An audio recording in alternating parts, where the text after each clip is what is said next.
How sensitive is the RBI to the Fed's tightening cycle, which is now looking potentially more aggressive? I think the RBI has been mentioning in the past few reviews, and including yesterday's, that they're going to be driven, the policy essentially is going to be driven by domestic considerations. Where inflation is, where growth is. And as we discussed earlier, inflation to them does not look like a risk at this point, and growth recovery has been uneven. So they would prefer to still be, growth oriented, look to preserve some of the impulses because of the slack in the system.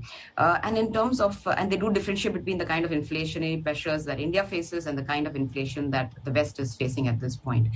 And for financial stability risks, and that's the other part that emerging markets are generally concerned about, they do think there's sufficient buffers in the system. And I think I do agree, because if you look at the reserves at this point, reserves as a ratio of with imports or with the ratio of short-term debt, long-term debt, all of that is pretty comfortable. So spillover risk being small, current account deficit being small, and inflation by nature being different, I think makes them feel that domestic considerations will play a bigger part.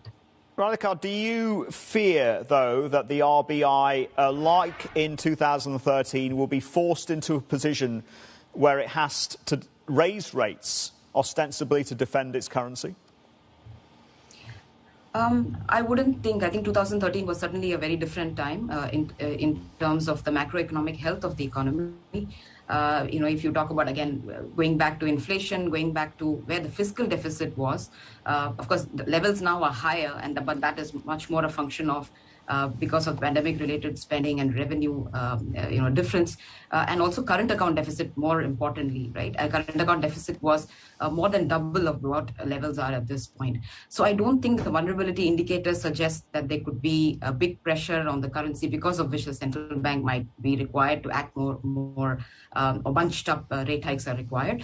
Nonetheless, I think I would think a gradual path from here would be great. And anyway, they've already started liquidity normalization by way of moving from a fixed reverse repo rate to a variable, and they've already mentioned that yesterday as well, that they're going to do much of a mix of a tenor depending on the requirement at that point.